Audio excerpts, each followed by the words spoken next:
Assalamualaikum warahmatullahi wabarakatuh. Kami dari kelompok 8 akan menyajikan hasil video animasi yang termasuk dalam tugas UTS kelas 6C dengan judul pengembangan kompetensi pegawai yang belum memadai dalam mendukung kinerja dan tujuan organisasi.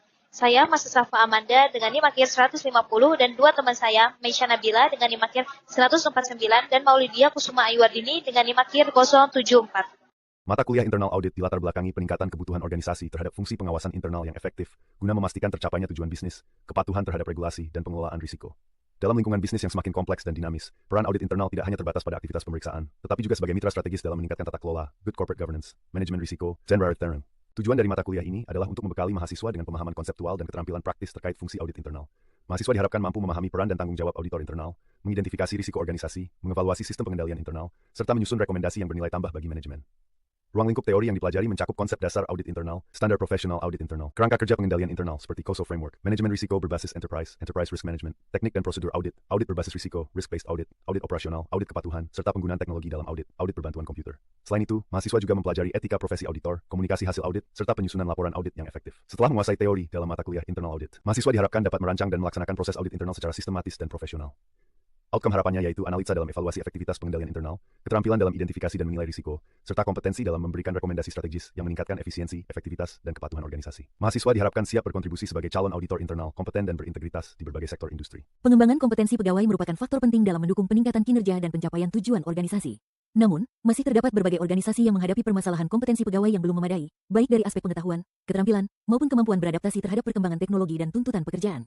Kondisi tersebut dapat menghambat produktivitas kerja, menurunkan kualitas pelayanan, serta menyebabkan tujuan organisasi tidak tercapai secara optimal. Oleh karena itu, diperlukan upaya pengembangan kompetensi yang berkelanjutan agar pegawai mampu bekerja secara profesional dan efektif sesuai dengan kebutuhan organisasi. Penulisan ini bertujuan menganalisis pentingnya pengembangan kompetensi pegawai dalam meningkatkan kinerja organisasi serta mengetahui faktor penyebab kompetensi pegawai belum optimal. Pembahasan dilakukan melalui analisis konsep kompetensi, permasalahan organisasi, dampak terhadap kinerja, dan strategi pengembangan melalui pelatihan, pendidikan, pembinaan, serta evaluasi kerja. Penyajian dilakukan secara deskriptif dan sistematis agar mudah dipahami dan dapat menjadi referensi dalam pengelolaan sumber daya manusia. Outcome yang diharapkan dari penguasaan materi ini adalah meningkatnya pemahaman mengenai pentingnya kompetensi pegawai dalam organisasi, terciptanya pegawai yang lebih profesional, produktif, dan adaptif terhadap perubahan, serta meningkatnya kualitas pelayanan dan efektivitas kerja organisasi. Dengan pengembangan kompetensi yang tepat, organisasi diharapkan mampu mencapai tujuan secara efektif, efisien, dan mampu menghadapi tantangan kerja yang semakin kompleks dan kompetitif. Disiplin kerja merupakan salah satu fondasi utama dalam menciptakan tata kelola organisasi yang profesional dan produktif.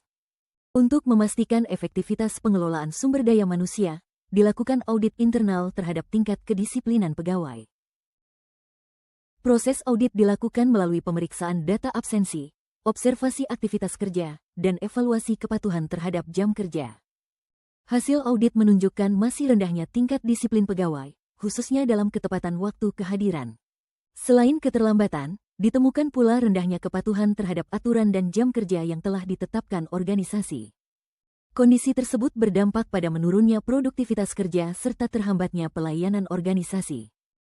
Berdasarkan hasil evaluasi, lemahnya pengawasan serta kurangnya budaya disiplin menjadi faktor utama terjadinya pelanggaran kerja. Untuk mengatasi permasalahan tersebut, diperlukan penguatan pengawasan, penerapan sistem absensi digital, serta penegakan disiplin kerja secara konsisten. Peningkatan disiplin kerja mampu menciptakan lingkungan kerja yang lebih produktif, profesional, dan efektif. Disiplin kerja bukan hanya tanggung jawab individu, tetapi merupakan budaya organisasi untuk mencapai kinerja yang unggul.